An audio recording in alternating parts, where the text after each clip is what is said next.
कि वो अपने मुल्क को किसी इसलिए उनको मरवा दिया गया। हमारे यहाँ अलमिया ये है कि जो बेहतरीन पॉलिटिशियंस होते हैं उनको मरवा दिया जाता है, जो बेहतरीन लोग होते हैं उनको साइड लाइन कर दिया जाता है। तो मैं ये नहीं कहता मैं किसी पार्टी का हूँ, लेकिन अभिनंदन को छोड़ दिया जाना एक अच्छा जेस्चर था हमारी तरफ से, बेहतरीन था।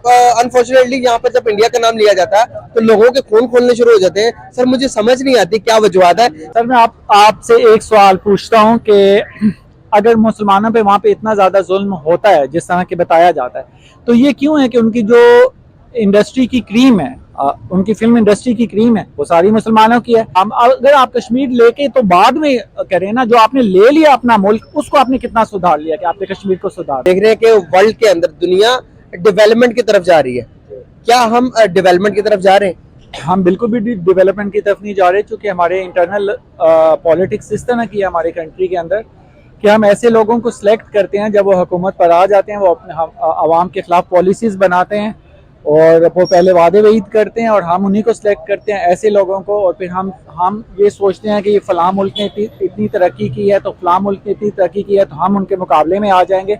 ऐसा बिल्कुल भी नहीं होता। अनफॉर्चुनेटली ऑनेस्ट लोग बिल्कुल भी हमारे यहाँ, जो ऑनेस्ट लोग हैं उनको तो बिल्कुल मौका ही नहीं दिया जाता कि वो आगे आए। अगर हम कहते हैं इंडिया तरक्की कर गया या फलां तरक्की कर गया, तो ये इसमें ये जरूरी है कि उनकी आवाम ये सेंस रखती है कि हमने किसको आगे लेकर आना है, किसको, जो इसलिए वो ऐसे लोगों को आगे लेकर आते हैं जो उनके लिए ऐसी पॉलिसीज बनाते हैं जिसकी वजह से उनकी इकोनॉमी जो है वो स्ट्रांग होती है। सर हमें हर दफा इस उम्मीद पे हम ये होते हैं कि अब ये जो गवर्नमेंट आई है हमारे लिए ये करेगी। अब गवर्नमेंट आई है, जब तक आवाम अपने आप को नहीं तब्दील करेगी, अपना माइंडसेट नहीं बदल के ऐसे लोगों को नहीं लेकर आएंगे जो आपकी कंट्री के लिए बहुत ज्यादा अच्छा सोचते हो, ऐसे पॉलिटिशियन जो आपके लिए बेहतरीन है, उनको नहीं लेकर आएंगे, तब तक हमारे मुल्क में तरक्की नहीं हो सकती। बिल्कुल सही। सर अब देखने को मिल रहा है कि इंडिया का जो कल्चर है सर वेस्ट सारा फॉलो करते हुए नजर आ रहा है। स्विट्जरलैंड के अंदर एक मीटिंग हुई जिसको इंडिया और स्विट्जरलैंड दोनों मिलकर डोमिनेट करते हुए नजर आ रहे थे दुनिया के अंदर। बिलावल भुट्टो भी उसमें इन्वाइटेड थे लेकिन वो गए नहीं। उन्होंने छोटे फॉरेन मिनिस्टर को भेज दिया जो उनके साथ होती थी।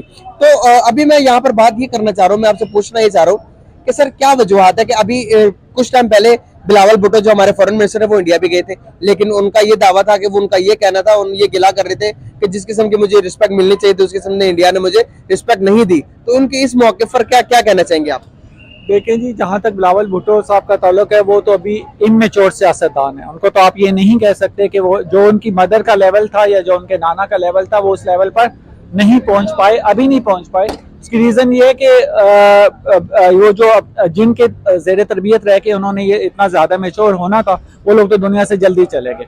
जब इनकी मदर का मर्डर हुआ था तो सब Bilawal Bhutto he was of tender as, तो उनमें वो मेच्योरिटी आई नहीं है। वो पेपर अपने वालिद साहब के जेर निगरानी रहे, तो वालिद साहब आप खुद जानते हैं कि वो किस तरह के पॉलिटिशियन थे, कितनी उनके ऊपर करप्शन के इल्जाम थे, इल्जाम जो प्रूफ भी हुए। लेकिन फिर भी हमारी सोसाइटी ऐसी है, हमारे यहाँ कोई निज़ाम ऐसा है कि जिससे वो हर तरफ से वो बच के निकल आते थे। बिल्कुल। तो बिलावल भुट्टो साहब का कोई इमेज पूरी दुनिया में इतना अच्छा नहीं है। बेनज़ीर साहिबा का इमेज बहुत अच्छा था क्योंकि वो बहुत बेहतरीन पॉलिटिशियन थी और वो बहुत बेहतरीन माइंडसेट के साथ अभी जिस तरह से वो तमाम पॉलिटिकल पार्टीज को इकट्ठी कर रही थी, तो वो अपने मुल्क को कोई कहीं लेकर जाना चाहती। यानी इतनी मुखालिफ जमातों के साथ उन्होंने चार्टर ऑफ डेमोक्रेसी किया था ताकि वो अपने मुल्क को इसलिए उनको मरवा दिया गया। हमारे यहाँ अलमिया ये है कि जो बेहतरीन पॉलिटिशियंस होते हैं उनको मरवा दिया जाता है, जो बेहतरीन लोग होते हैं उनको साइड लाइन कर दिया जाता है।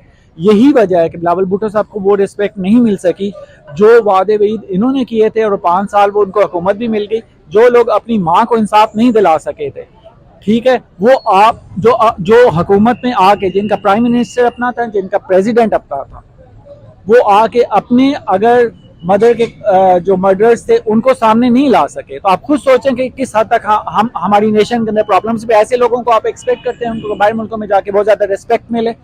सॉरी टू से ऐसा बिल्कुल भी नहीं है। हमारे पॉलिटिशियंस, मैं सबका नहीं कहूँगा, लेकिन मोस्टली ऐसे हैं कि जिनको बाहर मुल्कों में जाके रिस्पेक्ट करवाना क्या होता है उनको नहीं आता। सर जिस तरह से आप देखते हैं कि जयशंकर को दुनिया फॉलो कर रही है, दुनिया उनको मानती है, सर इंडिया ने ऐसा क्या फॉलो किया कि जो कि हमें भी कर लेना चाहिए? लेकिन जब अनफॉर्चुनेटली यहाँ पर जब इंडिया का नाम लिया जाता है तो लोगों के खून खोलने शुरू हो जाते हैं। सर मुझे समझ नहीं आती क्या वजूहत है, लेकिन अगर देखा जाए तो इंडिया ने अपने आप को बनवा लिया, दूसरी दुनिया की सबसे बड़ी इकोनॉमी बन गया, 5वीं बड़ी इकोनॉमी बन गया।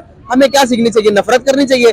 नफरत करेंगे तो उनका क्या नुकसान होगा? नफरत तो हमें किसी से भी नहीं करनी चाहिए। हमारा दीन भी ये नहीं सिखाता कि हम नफरत करें। नॉन मुस्लिम से भी नफरत करने का हमें हुक्म नहीं है। लेकिन हम ये जो टू नेशन थ्योरी थी जिसकी बेस पे हम अलहदा हुए थे, अगर हम जिस बेस पे हम अलहदा हुए थे कि हमारा मुल्क है तो हम इसके अंदर तरक्की करेंगे, हम अपनी इस्लामिक वैल्यूज का प्रचार करेंगे, तो हम तो एज अ नेशन उस तरह से उभर नहीं सके। ना हमने अपनी इस्लामिक वैल्यूज को अपनाया, ना ही हमने टोटली हमने वेस्ट को भी देखा, हमने इधर अपनी इस्लामिक वैल्यूज को थोड़ा थोड़ा लेकर चले, थोड़े तो हमारे अंदर ये जो हमारी सोसाइटी है इसके अंदर डिफरेंट कल्चर्स हैं। कुछ हम इंडिया से भी इम्प्रेस्ड हैं, हम गोरों से भी इम्प्रेस्ड हैं, हम इस्लाम से भी इम्प्रेस्ड हैं, तो वो थोड़े थोड़े किस्म के हम हर तरह के बंदे। हमारी एक पर्सनैलिटी ग्रूमिंग जो होनी चाहिए थी वो नहीं हुई। बीइंग अ मुस्लिम, अगर हम ये समझते थे कि हमने इस्लाम के नाम पर ये मुल्क लिया है और अगर हम इसमें तरक्की करते तो आप देख लें कि हमारे मुल्क को बने हुए कितना अरसा हुआ है और आपके यहाँ क्या तरक्की हुई है। इंडिया वालों ने अपना माइंड सेकुलर सेट किया है, उन्होंने कहा जो जिसका रिलीजन है वो वहां पे रहे, उसकी रिस्पेक्ट उसकी जगह पर है, आप तरक्की करें, आप उनकी पर कैपिटल इनकम देखें, तो अगर उन्होंने तरक्की की है तो हमें उससे हसद नहीं होना चाहिए, हमें जेलसी नहीं होनी चाहिए, हमें अप्रिशिएट करना चाहिए कि ठीक है जी आप हैं, आपने की है, हम एक्सेप्ट करते हैं। हमारे मुल्क में हमारी आवाम को, हमारी नई नस्ल को ये बताना चाहिए कि इन चीज़ों से निकल आए, हेट्रेड और इन चीज़ों से आप अच्छे जेस्चर्स दें। मैं समझता हूँ, मैं ये नहीं कहता मैं किसी पार्टी का हूँ, लेकिन अभिनंदन को छोड़ दिया जाना एक अच्छा जेस्चर था, हमारी तरफ से बेहतरीन था। हमें नफरत की फिजा को प्रमोट करने की बजाय प्यार मोहब्बत की फिजा को प्रमोट करना चाहिए। आपने जहां पर जैसे पहले कहा कि वहां पर जो है वहां पर जो मतलब रिलीजन्स है उनको उनकी आजादी दी जाती है, ठीक है, तो लेकिन यहाँ पर ये लोग कहते हैं कि वहां पर फ्रीडम नहीं है, तो क्या वहां पर जुल्म ज्यादा? तो यहाँ पर जो हो रहा है, शेलिंग हो रही है, लोग गवर्नमेंट आवाम के ऊपर शेलिंग कर रही है, पुलिस कर रही है, आर्मी आगे बीच में, तो सर बताइएगा कि ये क्या सीन है? वहां पर तो हम कहते हैं कि नॉन मुसलमानों पर बड़ा जुल्म कर रहे हैं और यहाँ पर जो कर रहे हैं ये क्या सीन है, इसको कौन देखेगा? सर मैं आपसे एक सवाल पूछता हूँ कि अगर मुसलमानों पे वहाँ पे इतना ज्यादा जुल्म होता है जिस तरह के बताया जाता है, तो ये क्यों है कि उनकी जो इंडस्ट्री की क्रीम है, उनकी फिल्म इंडस्ट्री की क्रीम है, वो सारी मुसलमानों की है।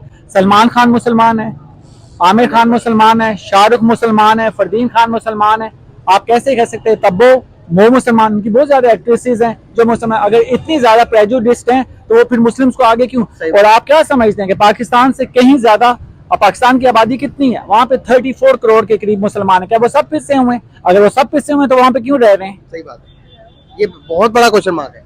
That's what I'm telling you. तो सर यहाँ पर जो बात की जाती है, क्या इन लोगों को पता नहीं है या इनके दिमाग में ये चीजें डाली गई है कि नफरत करनी है हमने एक दूसरे से? उसकी बेस ये है ना कि हम टू नेशन थ्योरी की वजह से हम अलहदा हुए, हम उस थ्योरी पे अमल नहीं कर सके, तो हमारे अंदर और कुछ नहीं था, तो हमने बच्चों के अंदर हेट्रेड डाली है। सर कश्मीर जिसकी आप बात करते हैं कि हम कश्मीर लेंगे और हम कश्मीर की वजह से हम अपना दुनिया में मकाम, अगर आप कश्मीर लेके तो बाद में करें ना, जो आपने ले लिया अपना मुल्क उसको आपने कितना सुधार लिया कि आपने कश्मीर को सुधारना। सर मैं अभी इस वक्त ये बात नहीं कर रहा कि कश्मीर लेना चाहिए या नहीं लेना चाहिए, जो मुल्क आपने ले लिया उसका आपने क्या हशर कर दिया, तो कश्मीर लेके आप क्या करेंगे? सर यही बात पड़ोसी भी करते हैं, उनको क्या जवाब दें?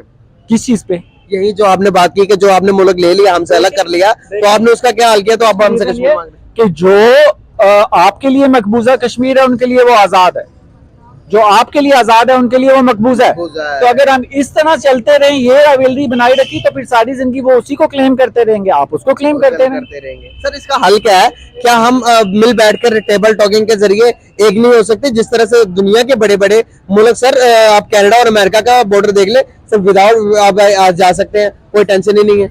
मैं पर्सनली तो ये समझता हूँ कि हमारे यहाँ भी इस तरह का होना चाहिए कि हमें इंडिया में जाने की आज़ादी हो, इंडिया के लोग यहाँ आए, अवाम के अंदर उस तरह से हेट्रेड ना हो, किसी हद तक नहीं भी है, लोग पसंद करते हैं एक दूसरे को, ये चीज़ वेरी करती है डिफरेंट। आपकी फैमिली कैसी है, आप कैसे बच्चों की तरबियत कर रहे हैं, मेरा ख्याल है हमें अपने बच्चों की तरबियत में इस चीज़ का ख्याल रखना चाहिए कि उनके अंदर नफरत के बीज नहीं बोने चाहिए, उनको प्यार मोहब्बत सिखाओ, जो जिसका रिलीजन है उसकी रिस्पेक्ट करो। सर लेकिन सॉरी कट कर रहा हूँ आपको, सर हमारी टेक्स्ट बुक के अंदर जो आज़ादी के जो लम्हात है, लेकिन जिस किस्म की हमें पढ़ाई जाती है, मैंने रिसर्च की इंडिया की सारी किताबों के बारे में, वहां पर पाकिस्तान का नाम ही नहीं है। अगर नाम है तो वो बताते हैं कि पड़ोसी ये है, पड़ोसी वो है, बस पड़ोसी के बारे में बात है। लेकिन जो हम पढ़ाते हैं कि सिख जारियाना दुश्मन, हिंदू जारियाना दुश्मन, जिन्होंने मुसलमानों का बेरहमी से कत्लो आम किया, सर ये चीजें पढ़ानी चाहिए, चाहे किया भी। तो आपको लगता है कि हम अगर न्यू जनरेशन बच्चों को ये चीजें पढ़ाकर जब वो बड़े नेक्स्ट लेवल पर आते हैं, बड़े लेवल पे आते हैं, तो उनके दिमाग में यही चीजें होती है, क्या हम ये चीजें सही कर रहे हैं? सर ये चीज़ें जो होती हैं ये बायसनेस की वजह से होती हैं। यूजुअली हम जो अपने बच्चों को चीज़ें बहुत सी बता रहे होते हैं कि ये नहीं है कि फलां ने जुल्म किया, फलां ने जुल्म किया। आप ये देखें, आपके मुल्क के अंदर आप विद इन इस्लाम, आपके यहाँ जो एक मसले की जो बेस बना के एक दूसरे को कत्ल किया जाता है, आप इंडिया की तो बाद में बात करते हैं ना। आपके यहाँ अभी रिसेंट कुछ दिन हुए हैं यहाँ, इससे पहले वो जो शिया मुस्लिम्स को वहां पे शहीद कर दिया गया, टीचर्स को, तो ये टारगेट किलिंग क्यों की जाती है? आपकी गवर्नमेंट क्या इस पे स्टांस लेती है? कितनी कवरेज देते हैं आप नहीं देते। आप तो अपने यहाँ, आपके यहाँ एक खास मकबा फिक्र को निशाना बनाया जाता है, उनको कत्ल किया जाता है, उनके डॉक्टर्स मारे जाते हैं, उनकी क्रीम को मारा जाता है, उनके रिलीजियस स्कॉलर्स को मारा जाता है। आप तो अपने यहाँ वो हारमोनी नहीं बना सके जो आप एक्सपेक्ट कर रहे हैं कि वो दूसरी जगह पर हो। सर इन सब चीजों का जो हमने देख लिया, 75 साल हो गए, दुश्मनी भी करके देख ली, नफरतें भी करके देख ली, सर हल कोई नहीं निकला। तो इस चीज का हल क्या है? क्या टेबल टॉकिंग है, या जंगी करके खत्म हो जाए, या हम दोनों एटमी पावर से एक दूसरे को मारकर खत्म हो जाए? क्या हल है इसका? देखिए, एटमी पावर बन जाना ठीक है, एक आपके पास आप एटमी पावर बन गए, आपका एक नाम हो गया। अब आप उसको यूज करके क्या इतनी बड़ी पॉपुलेशन उनकी भी है, आपकी भी है, आप मार देंगे, आप दुनिया में कितने पीछे रह जाएंगे, आप कितने पीछे चले जाएंगे। तो आप अपना माइंडसेट ऐसे सेट करें, ऐसा बनाएं अपना माइंड कि जी ठीक है, हम एटमी पावर है, ठीक है, अगर कोई हम पे जारहियत करेगा तो हम उसका डिफेंसिव होकर जवाब देंगे, लेकिन हम अपने बच्चों को इस तरह से तरबियत दें कि वो बेहतरीन शहरी बन के सामने आए, बेहतरीन इंसान बन के सामने आए। और ये इस्लाम भी इस चीज का दर्स देता है। जनाब रिसालत माब जब मदीना में गए, मक्का में गए थे, जब फतह मक्का हुई थी, तो उन्होंने सिर्फ वो वाले बुत जो मक्का के जो खाना काबा के अंदर इंस्टॉल थे, उन्होंने वो गिराए थे। उन्होंने लोगों के घरों में जाके बुत नहीं तोड़े। तो हमें भी दूसरे की रिलीजन का इस हद तक एहतराम करना चाहिए कि उनको अपनी मजहबी आजादी हो। बिल्कुल हमारे मुल्क में भी ये हार्मनी होनी चाहिए कि ना सिर्फ ये कि अपने लोगों को, अपने मुसलमानों को आप टॉलरेट करें, बल्कि जो दूसरे रिलीजन्स के लोग हैं उनकी भी एक रिस्पेक्ट हो, उनकी आज़ादी हो, उनकी हद तक, उनकी इबादत गाहों में। और यही पाकिस्तान जब हम कहते हैं कि हमने लिबरेशन ली थी, लिबरेशन में हमारे जो लीडर थे कायद आज़म मोहम्मद अली जिन्ना, उन्होंने यही कहा था कि हर रिलीजन वाले को उसकी इबादत गाह में उसको आज़ादी होनी चाहिए। आप ये देखें कि क्या हम वो आज़ादी दे पाए हैं लोगों को? बहुत बड़ा सवालिया निशान है। एग्जैक्टली बहुत जबरदस्त। सर कोई लास्ट में मैसेज देना चाहेंगे दोनों नेशंस को एक करने के लिए, या फिर अपने ही नेशन को कोई मैसेज दें जिससे कोई उजागर हो जाए कुछ? मेरा मैसेज